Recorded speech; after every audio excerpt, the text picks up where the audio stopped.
Frankenstein, a name that has become synonymous with terror, creation, and destruction. For over 2 centuries, the story has gripped our imaginations, its influence stretching across the world of cinema, literature, and beyond.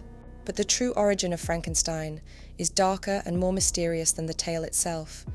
It is a story born from tragedy, desire, and the fragile boundary between life and death. A tale that emerges from the deepest recesses of the human soul, where love, loss, and the fear of the unknown collide with the terrifying force of unchecked ambition. How did a teenage girl summon the darkness to create one of the most terrifying monsters in literary history? This is the story of Frankenstein's creation. Welcome back, Darklings.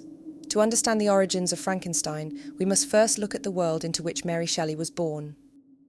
Mary Shelley came from an incredibly intellectual family. Her parents were two of the most radical thinkers of their time, and their influence would cast a long shadow over her life. Her mother, Mary Wollstonecraft, was a pioneering feminist and author of A Vindication of the Rights of Woman, in which she boldly called for full equality between women and men. At a time when women were confined to the domestic sphere, her ideas were revolutionary. She argued that women were not naturally inferior, but were made so by their lack of access to education and independence. Wollstonecraft's life was as radical as her ideas. Before meeting William Godwin, she had a daughter from a previous affair with an American adventurer, defying traditional moral codes and cementing her controversial reputation. Mary's father, William Godwin, was a philosopher who advocated for individual freedom and believed that society could thrive without oppressive institutions like monarchies or strict class systems. He argued that reason and personal responsibility, rather than control from authorities, should guide people's lives, envisioning a more equal and just society. Together, Wollstonecraft and Godwin reshaped the way people thought about progress, freedom, and the role of women in society. They also held radical views on marriage itself, believing it was a form of legal bondage that restricted personal liberty. It was no wonder their unconventional ideas would profoundly influence their daughter. But tragedy struck Mary Shelley's life from the very beginning. Her mother died just days after giving birth to her, a loss that haunted Mary throughout her childhood. As a teenager, Mary would visit her mother's grave at the old St. Pancras churchyard, perhaps seeking a connection to the woman she never knew. She would sit for hours, reading and writing, surrounded by the quiet stillness of the graveyard. It's easy to imagine how these quiet moments, steeped in thoughts of life and death, love and loss, shaped the themes that would later emerge in her work. Much like Victor Frankenstein, who was driven by a desire to conquer death, Mary too was haunted by the idea of bridging the gap between the living and the dead. In Frankenstein, Victor becomes obsessed with his work, gathering body parts, piecing them together in his dark quest to create life. Yet, when he finally brings the creature to life, he is horrified by its grotesque form and immediately rejects it. I had worked hard for nearly 2 years for the sole purpose of infusing life into an inanimate body. For this I had deprived myself of rest and health. I had desired it with an ardour that far exceeded moderation. But now that I had finished, the beauty of the dream vanished, and breathless horror and disgust filled my heart. The story of a man consumed by the quest to overcome death mirrors Mary's own lifelong struggle with the loss that marked her from the very beginning. At just 16 years old, Mary would meet the man who would change her life forever, Percy Bysshe Shelley. Percy, already captivated by the works of her father, visited their home to engage in long philosophical debates that stretched deep into the night. As candlelight flickered and shadows danced on the walls, Mary listened to Percy's fervent ideas about revolution, freedom, and human potential. The two connected instantly, their conversations brimming with intellectual curiosity and mutual admiration. But it wasn't long before their bond grew into something far more dangerous. In Percy, Mary found not just a kindred spirit, but a lover who understood the depths of her mind. He wrote her a poem, pouring his passion into words. Upon my heart thy accents sweet, of peace and pity fell like dew on flowers half dead. Thy lips did meet mine tremblingly, Thy dark eyes threw their soft persuasion on my brain, charming away its dream of pain. They would meet in secret, slipping away to the graveyard where Mary's mother was buried. Beneath the pale glow of the moon and the crumbling tombstones, their love unfolded in the shadows. The air was thick with the scent of damp earth, and in the silence of the graveyard, time seemed to stop. There was no world beyond the iron gates, only the pull of their hearts and the quiet intensity of the moment. But their love carried a scandalous secret. Percy was already married. For all of her father's radical views on freedom and marriage, his disapproval was swift when it came to Mary's affair. It seemed that Godwin's progressive ideas had limits when his own daughter's reputation was on the line. Defying her father's harsh judgment, Mary made a decision that would change her life forever. One fateful night, under the cover of darkness, she and Percy ran away together. Their elopement made them outcasts in the eyes of society, rejected and judged for their choices. This sense of isolation and alienation would echo later in Mary's work. When most people think of Frankenstein's monster, they imagine Boris Karloff's portrayal from the 1931 film, the flat-headed, green-skinned creature with bolts in his neck. This iconic image has become ingrained in popular culture, but Mary Shelley's monster was quite different. In Mary Shelley's novel, the creature is far more complex than the mute, lumbering figure seen in films. He is intelligent, eloquent, and deeply troubled by his own existence. He isn't born a monster, it is society's rejection and cruelty that shape him into one. Accursed creator, why did you form a monster so hideous that even you turned from me in disgust? God, in pity, made man beautiful and alluring after his own image, but my form is a filthy type of yours, more horrid even from the very resemblance. Abandoned by his creator, the creature endures profound loneliness. At one point in the novel, he finds solace with a blind man who, unaware of his appearance, treats him with kindness. However, this fragile peace is shattered when the man's family sees him and reacts with fear and violence, driving the creature further into isolation and despair. Much like Mary and Percy, who faced rejection, the creature's longing for acceptance only deepens his suffering. Just 7 months after eloping, Mary gave birth to a premature baby girl. Tragically, only 12 days later, Mary discovered that her child had died in her sleep. In March 1815, she recorded a haunting dream in her journal. Dreamt that my little baby came to life again, that it had only been cold, and that we rubbed it before the fire and it lived. Awake and find no baby. This heartbreaking dream of reviving her lost child left an indelible mark on Mary. Furthermore, not long after this tragedy, Percy Shelley's first wife, Harriet, took her own life by drowning in the Serpentine River. Although Mary's exact feelings were not documented, she likely experienced a mix of sorrow and guilt over the incident, given the complicated circumstances of her relationship with Percy and the role it played in Harriet's despair. At the same time, the era was shaped by the vitalism debate, a central philosophical question of whether life could be artificially created or if there was an inherent vital force that science could never replicate. Mary Shelley would have been keenly aware of this debate, especially through her father's intellectual circle, where such questions were frequently discussed. As these philosophical debates swirled, scientific advancements were pushing the boundaries of what seemed possible. One of the most captivating ideas of the time was galvanism. This concept was pioneered by Luigi Galvani, who famously discovered that an electric current could make a dead frog's legs twitch as though alive. His nephew, Giovanni Aldini, took these experiments even further, exploring the use of electricity to animate dead human tissue.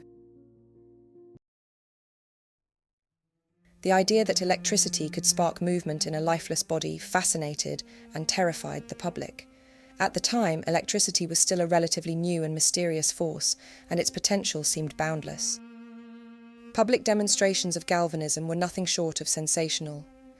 Aldini's most infamous experiments involved the bodies of recently hanged criminals, and in front of shocked onlookers, he applied electricity to the corpses, causing their limbs to twitch, their bodies to contort, and in some cases even their eyes to open. At the same time, medical schools were facing a growing demand for bodies to dissect. The only legally available cadavers were those of criminals hanged for murder, but the limited supply couldn't keep up with the needs of the schools.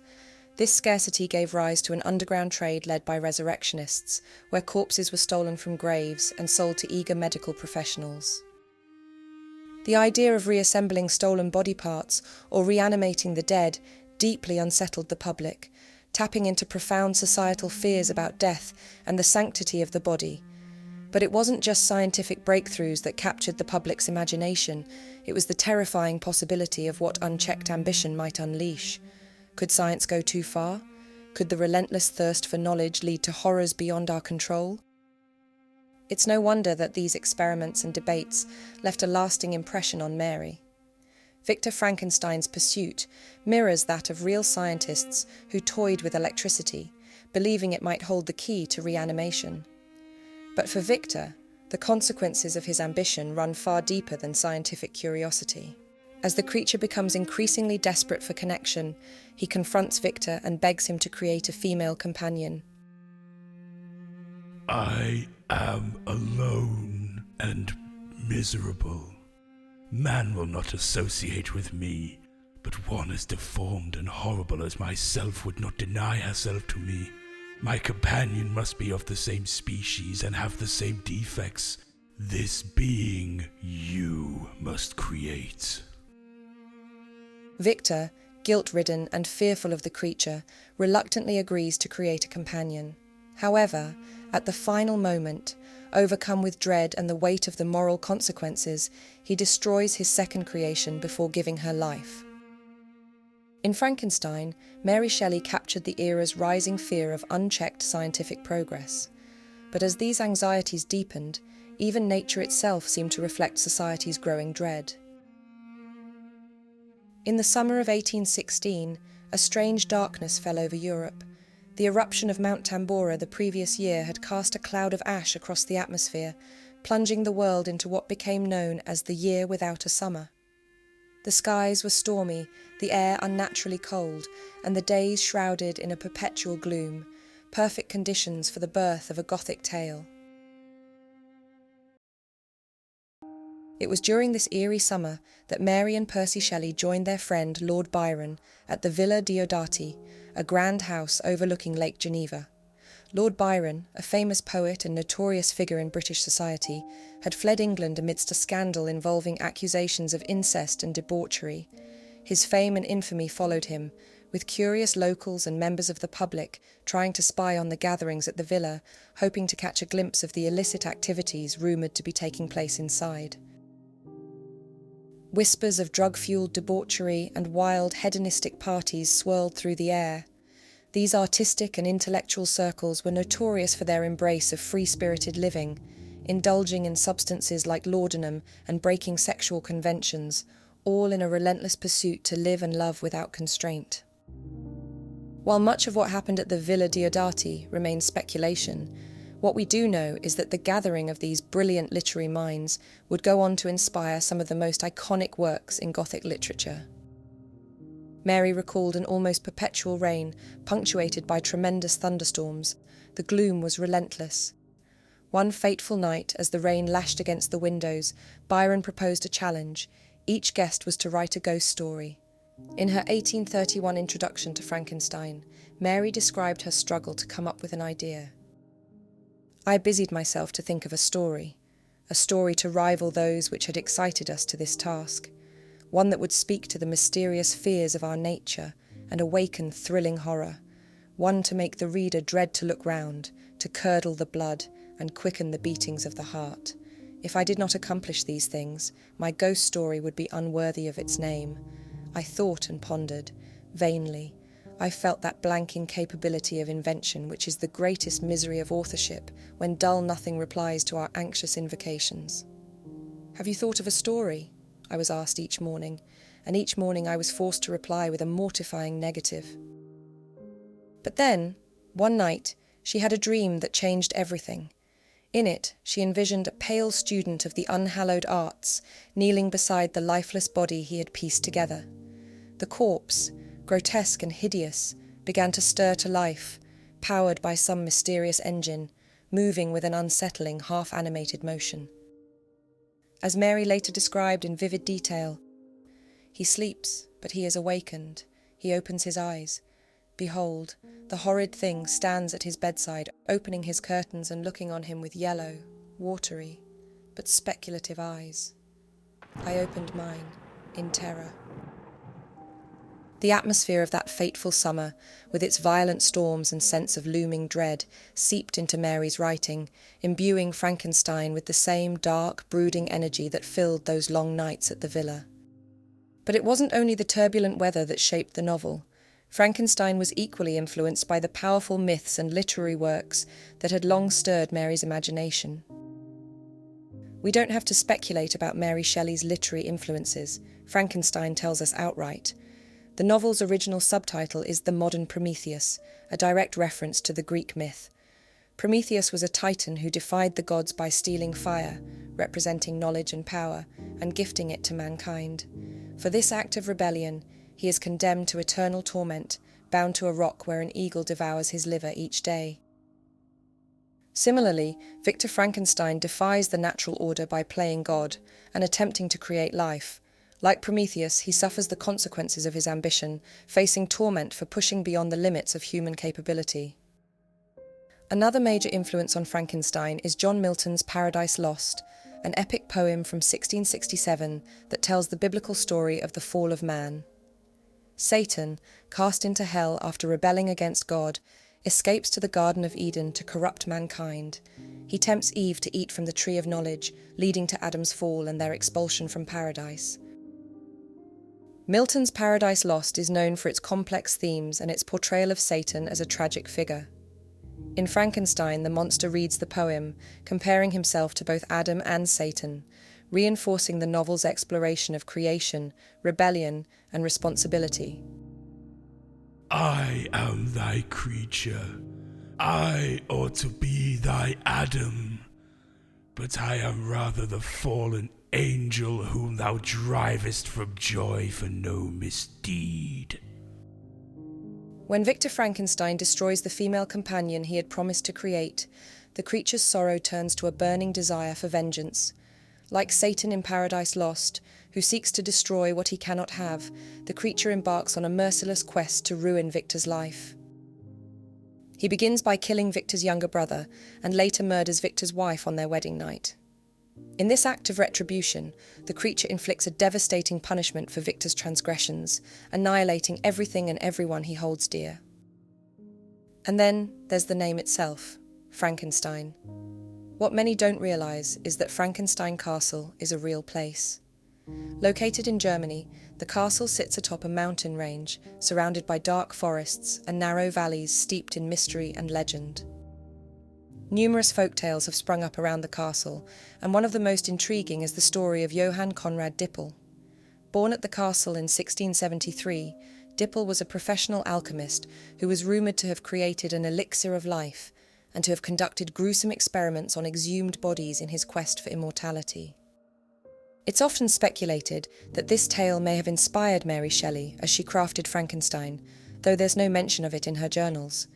However, in 1814, before writing the novel, Shelley journeyed along the Rhine River and spent time in the town of Gernsheim, just 10 miles from Frankenstein Castle. It's possible she heard whispers of Dippel's dark legacy, but whether or not she did, the name Frankenstein was most certainly drawn from this real and eerie location. Despite creating one of literature's most iconic monsters, Mary Shelley's name wasn't associated with Frankenstein when it was first published in 1818. At the time, it was nearly impossible for a woman to publish under her own name. As a result, Frankenstein was initially published anonymously, with only 500 copies printed.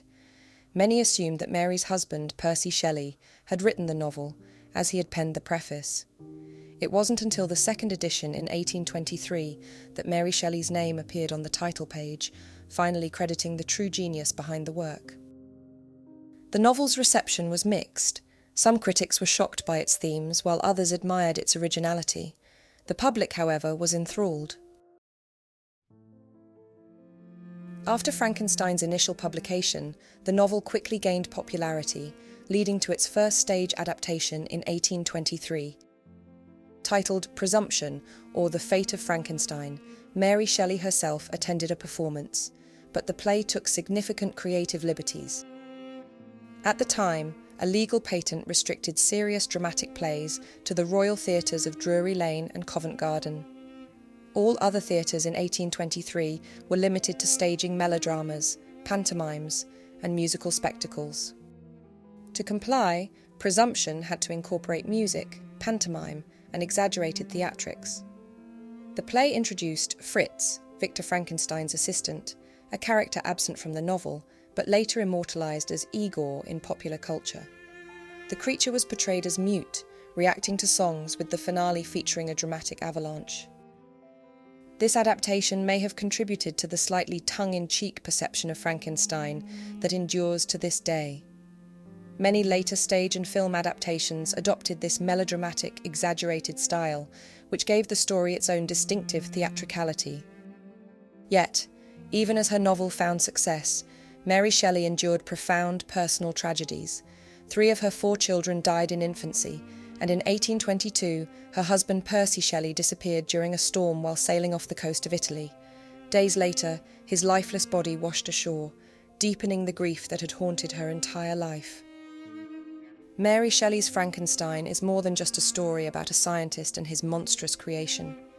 It is a synthesis of her personal tragedies, her complex relationships, and the scientific curiosity that defined her era. Influenced by myths like Prometheus and literary works like Paradise Lost, Shelley delved deep into questions of creation, responsibility, and the devastating consequences of overreaching ambition. From a modern perspective, the novel's themes remain as relevant as ever. Today we grapple with the ethical dilemmas posed by genetic engineering, artificial intelligence, and unchecked scientific advancement.